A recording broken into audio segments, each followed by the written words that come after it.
ಎಲ್ರಿಗೂ ನಮಸ್ಕಾರ. Welcome back to my channel. ಇವತ್ತು ಒಂದು ಸಿಹಿಗೆಣಸಿಂದ ಒಂದು ಬಜ್ಜಿ ಮಾಡ್ಕೊಳ್ತಿದ್ದೀನಿ. ಇದನ್ನು ಮಂಗಳೂರು ಸೈಡಲ್ಲಿ ಮಾಡ್ತಾರೆ. ಇದನ್ನು ಅವರು ಗೆಣಸಿನ ಪೋಡಿ ಅಂತ ಕರೀತಾರೆ. ಇದು ನೋಡಿ ಸಣ್ಣ ಸಣ್ಣದಾಗಿ ಸ್ಲೈಸ್ ಮಾಡಿ ಇಟ್ಕೊಂಡಿದ್ದೀನಿ. ಆಮೇಲೆ ಬಜ್ಜಿ ಹಿಟ್ಟು ಕಲಿಸ್ತಾ ಇದ್ದೀನಿ. ಕಡಲೆ ಹಿಟ್ಟು 1-2 ಕಪ್ ತೊಗೊಂಡಿದ್ದೀನಿ. ಅದಕ್ಕೊಂದು 3-4 ಸ್ಪೂನು ಅಕ್ಕಿ ಹಿಟ್ಟು ಹಾಕ್ಕೊಂಡಿದ್ದೀನಿ.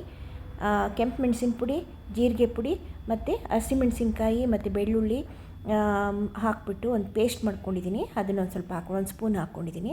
ಎಣ್ಣೆ ಕಾಯಿಸಿ ಹಾಕ್ಬಿಟ್ಟು ಇವಾಗ ಬಜ್ಜಿ ಅದಕ್ಕೆ ಕಲಸಿಟ್ಕೊಂಡು ಬಜ್ಜಿ ಹಿಟ್ಟನ್ನ ಅದಕ್ಕೆ ಕಲಸಿಟ್ಕೊಂಡಿದ್ದೀನಿ. ನೋಡಿ, ಈ ಸ್ಲೈಸ್ಗಳಿಗೆ ಸ್ವಲ್ಪ ಉಪ್ಪನ್ನ ಮೇಲ್ಗಡೆ ಸವರ್ತಾ ಇದ್ದೀನಿ.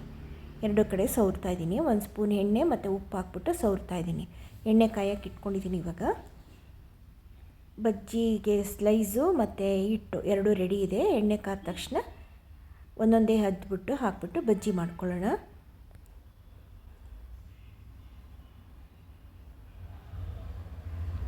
ಇದು ತುಂಬ ಟೇಸ್ಟಿಯಾಗಿರುತ್ತೆ. ಒಳಗಡೆ ಸಿಹಿ, ಮೇಲ್ಗಡೆ ಖಾರ, ಮೇಲ್ಗಡೆ ಕ್ರಿಸ್ಪಾಗಿರುತ್ತೆ, ಒಳಗಡೆ ಸಾಫ್ಟಾಗಿರುತ್ತೆ.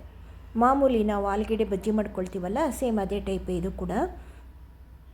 ಆಲೂಗಡ್ಡೆ ಬಜ್ಜಿನಲ್ಲಿ ಆಲೂಗಡ್ಡೆದ ಒಳಗಡೆ ಏನು ಸಿಹಿ ಇರಲ್ಲ, ಬಟ್ ಇದು ತುಂಬ ಸಿಹಿಯಾಗಿ ಬರುತ್ತೆ. ಒಳಗಡೆ ತುಂಬ ಟೇಸ್ಟಿಯಾಗಿರುತ್ತೆ ಇದು.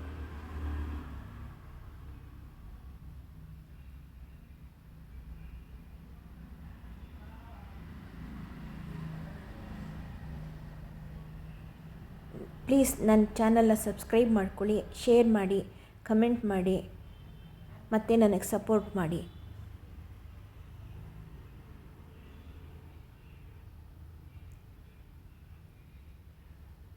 ಆಗ್ತಾ ಬಂತಿದ್ದೀನೇನು.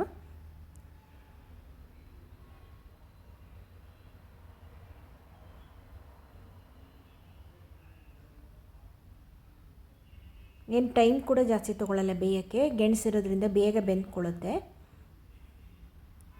ನೋಡಿ ಹೇಗೆ ಕಾಣಿಸ್ತಾ ಇದೆ ಅಂತ.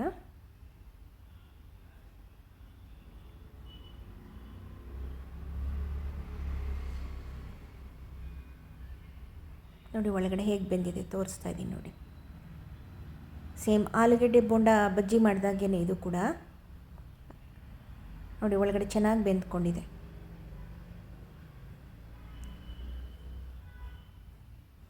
ನೀವು ಒಂದು ಸಲ ಟ್ರೈ ಮಾಡಿ, ಇದನ್ನು ಚೆನ್ನಾಗಿ ಬರುತ್ತೆ. ನೀವು ಒಂದು ಸಲ ಟ್ರೈ ಮಾಡಿ, ಓಕೆನಾ?